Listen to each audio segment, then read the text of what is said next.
Hello you guys, welcome back to Moz Vlogs. Today is going to be a college transition video. Basically meaning the transition. A video about the transition from year 11 to year 12. Year 12? First year in college, whatever you want to call it. Technically I'm at year 12. Anyway, just a quick disclaimer. I take animal care level 2, hopefully go on to level 3 next year, so I will become eventually a third year student. So I'm in college for 3 years is what I'm saying, because level 2 is 1 year, level 3 is 2 years. With that being said, this is all my experience with college and everything that I've kind of learned over the first term and a half ish. So let's get into it. So the first category I would like to discuss is the transition from year 11 to first year. Obviously first year seems daunting. Oh, and it is. Do not get me wrong, it is terrifying. But this is how to make the jump a little bit easier. I am gonna say that it is a big jump because you have so much more freedom. You can leave campus whenever you like. Granted, not in lesson time, preferably. Once you're 18, they kind of don't really care anymore. But granted, you have free time and you can use it as free time if you want. I wouldn't recommend that. I will get into that later because I have a whole section on independent study and I will talk about that later. But I wouldn't recommend using your independent study time to not study. I would definitely use it to study. But yeah, the transition from year 11 to first year is huge. Partially because they give you kind of freedom. More freedom than you ever would have had in secondary or primary or just ever in education before this. It is so much like university from what I've been told about uni, that it is just like you're treated like adults. Well, I say adults. You're treated like the age you are. You are treated like 16-year-olds, 17-year-olds, 18-year-olds, 19-year-olds, whatever you want. Like, so it is. I'm gonna say it's a big jump. It is a big jump because you're not used to the freedom. You're not used to having free periods where you can do what you want. But with that being said, lecturers do push you because they want the best out of you, even though you have free will, I suppose. If you don't turn up to your lectures, people will come looking for you, but they will stop after a while. If you say, I don't want to go to my lesson, or if you decide that I'm not going to go to that lesson, they'll call your parents. But after they've called your parents, they'll stop looking for you, as far as I know from friends' experience. They'll stop looking for you because they just, or if you give them a reason and say I'll be back later and you're not back later, they won't look for you because they are so busy teaching their lectures that they do not care with most of the students. They obviously care where the students are, but they'll deal with that situation after the lecture or after the class, unless it's like a 2-hour lecture and you've been gone for an hour. Most of the time they'll come looking for you halfway through. They'll give us a break and come looking for you halfway through. But yeah, it's definitely a very new environment. Granted, there's people that want to help. Lecturers are brilliant. Any lecturer doesn't necessarily have to be your lecturers.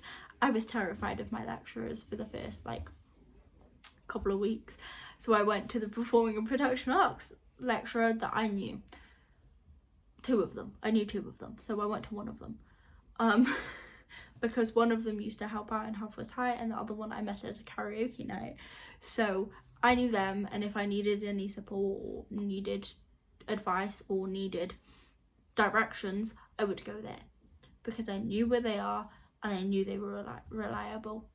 Granted, you can ask a second year if you really are too scared of lecturers, which I was scared of literally everybody, including the second years. Ask a second year or someone older than you, because they're bound to know. A second year is bound to know the directions to your classes because most of the time they've been on the same course. Or if you're looking, well, I would say looking for the cafeteria. Most of the time the cafeteria is when you come in, but if it's not, it's not. Or in my college's case, how to open a lap safe, which is basically a laptop storage container thing. If you don't know how to do that, ask a second year or a first year that's been there a while. In my case, if the year 11s come up, you're more than welcome to come and ask me to help for help. But please use the facilities that you are given, or I say facilities, please ask people, because it will make your life in college so much easier. So the next category I would like to talk about is the workload. The workload isn't necessarily harder or necessarily bigger. It just is one subject or one subject area. So I have different classes within the one animal care. So I have animal welfare, animal biology, I can't remember, behaviour. Then we have work experience that I have an assignment due in May or April. So I need to get started on that one. And then, yeah, other things, but I can't remember what the name. Animal behaviour, I don't know. Anyway, but also the workload kind of does jump, but not significantly. It just jumps in one subject, as in you won't have had as much content as I do in animal care ever, as in like in any specific subject. You'll have the same amount of content overall in all of your classes, but not just one, is what I was trying to say. So, again, it's scary. Sometimes it can feel daunting, but keeping on top of your work is one of the biggest and best things that you can do to help yourself, other people, because sometimes when you're stressed you stress other people out, and also just to help your lecturers so that they're not constantly chasing you to do the work. With the workload being bigger, you do get more resources that you can use for revision assignments. So I don't have my assignment briefs, but on our assignment briefs we have references that we can use if we want to. Obviously, as long as you reference, they don't really care what you use. But there's examples of references you can use, whereas in secondary you wouldn't have been given them. You would have been expected to find your own references and use them. Use the references you found and just reference your work. Obviously, we still have to reference our work. It is, otherwise you get an AI. They still use AI detectors, obviously, because if it's not your work, it's kind of cheating. So yeah, then also I've been given all of my lectures. So I have on my classroom a bunch of lectures in organised. Hang on. Let me see whether I can find it while I get this up. Yeah, I quite literally have a whole thing. I have different sections of different classes. So let me sign into my Teams quickly. And I will show you guys what I mean. Maybe I'll show you the animal biology one. So I have 2 sections because I have 2 different teachers for animal biology. So I just don't know whether I need to blur the name out. Anyway, okay. So this is, you have like all of my lectures here. So scroll down, this is all of my lectures. They're all slideshows. And then I can click on any of these and use them. And then again, I can't show you the name, but you have the same for that one. Yeah. Just don't read the names. So I have the same. I have all of my lectures up on Teams. So if I need to go back and look at something to update my notes, I have made notes on Canva. I'm not gonna spend 10 minutes logging into Canva for you guys though. I make my notes on Canva. Obviously there's better apps you can make notes on. I just love Canva, and I can do what I want with Canva rather than playing around with like slideshow or something else. So I use Canva. Yeah, that's basically all to be said for the workload. Okay, so going back, we'll go to the question, can you do GCSEs in college if you haven't passed them? Yes. Short answer is yes. I am currently resitting my English language GCSE alongside my course.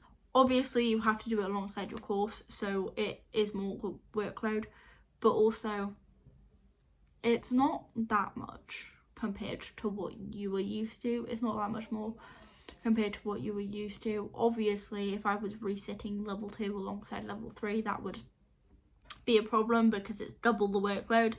But yeah, resitting a GCSE alongside your course isn't actually that bad. I thought it was going to be much worse than it was, or is. I do have to reset maths next year as well, so I have to reset my maths GCSE next year, as well, providing I pass English as well. But yeah, so obviously that is not ideal. I will update you on the maths workload because I hate maths, and yeah, how I feel about resitting maths GCSE alongside level 3, because level 3 is equivalent to 3 A levels plus a GCSE. So yeah, as a level 3 is already equivalent to 3 A levels, but I have to resit a GCSE alongside that. So yeah, going back to the studying side of things, basically independent study time, or free time as my college call it, but independent study. Basically, when you have a free in your timetable, it's meant to be independent study, or when you have days off, it's meant to be independent study. Therefore, you're not meant to be in college. You don't have to necessarily go into college for the independent study. You can. I did for a little bit just to catch up on work, and I knew that I did more work in college than I ever would do at home, but now I'm caught up. It's not necessarily as needed, but yes, you can go into college in my case. My college, different colleges may have different rules for this, but my college, as long as you have your student ID on you, you can come in the days that you're meant to be off for your independent study days if you want to. Most of the time I choose not to, because I'm caught up on work and I can just do the work that I need to do from home. For a little bit I did fall behind because I had other stuff going on, so yeah, keep that one in mind. But definitely use your independent study time as independent study, because it is so much more beneficial for you as a student than it's going to be so much easier for you when you're in class.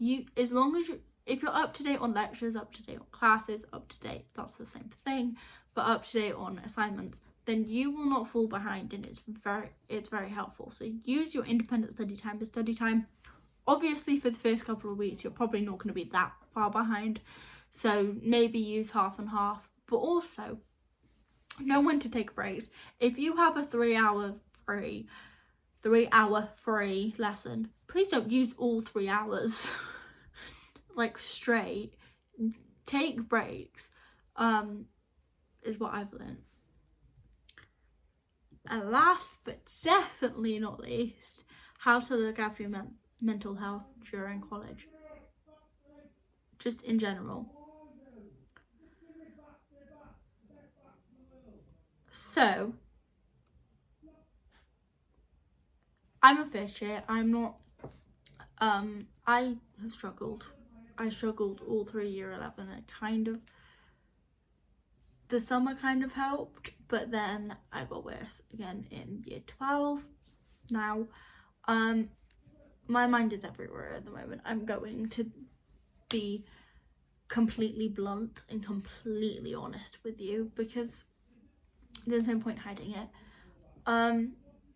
Yeah, I am in and out of places at the moment, and it's not necessarily always easy, but there is things you can do and people you can speak to. I know I'm a hypocrite. I am a hypocrite. So be it. There's things you can do, people you can speak to, whether it be professional, friends, college counsellor, which is a professional, but okay, lecturers, so be it, okay? Whoever you feel comfortable talking to, please do it, especially if you are where I am, where you are going through so much separate to college, and college is just adding to that stress. Please talk to someone, whether it be your lecturers, whether it be a college counsellor, whether it be a professional outside of college, whether it be a friend. I tried for so long in year 11 to not talk to anybody about anything and just try and get on with it. And I also tried in year 12. It's not sustainable. You will burn yourself out so quickly because you are pushing yourself to a limit without telling anybody and no one knowing that you are going to burn yourself out and you are going to fall behind. Please don't do that to yourselves. Please, please don't. I am speaking from experience, and I'm going to end up crying, but okay. I'm speaking from experience here. Please look after yourselves, whether it be just taking 5 minutes out of your day to tell your friend that you're struggling and they know that you're struggling, and just saying, you don't necessarily have to go into depth. I did, because my friends know me inside and out and backwards. Okay, I love them all, and I know that these people would do anything for me, and I am so grateful for all of them, and I am so grateful for the support I have received from family, from friends, from family friends, from lecturers, from medical professionals. It is so, I think having a support system that you know you can depend on and that know that they're not going anywhere is so helpful, especially when you're trying to balance college and education while also struggling. And it's so important that you talk to these people, because if you don't, I'm not gonna talk about that side of things because I'm not ready to talk about that, but just, you can end up in dark places, and I don't want where I went to for you guys. I really don't. I need to know that you guys are okay, and I will be fine. I have friends, I have family, and I have a very good support system. I am fine. I am safe, and I am fine. But it's okay to struggle, but ask for help, because I cannot express this to you enough. Reaching out for help is the difference at this point between life and death. It is so important, and it is so vitally for your mental health as well to talk to someone and to have your, whether it be you don't necessarily talk to someone, you put your thoughts on paper and give that piece of paper to someone. It still works. It works that way, because someone knows, and someone will ask, someone will check in on you. I know that is a scary thing. I know it. I don't like being checked in on. I don't like it. I am not a very, I'm gonna make a fuss out of this kind of person. I like to be independent, and I like to get on with it myself. But sometimes you've reached the limit where you can't, and that is okay too. So I'm gonna end the video here, you guys. I love you. I'm gonna love you and leave you. I will see you guys soon. Bye-bye, you guys.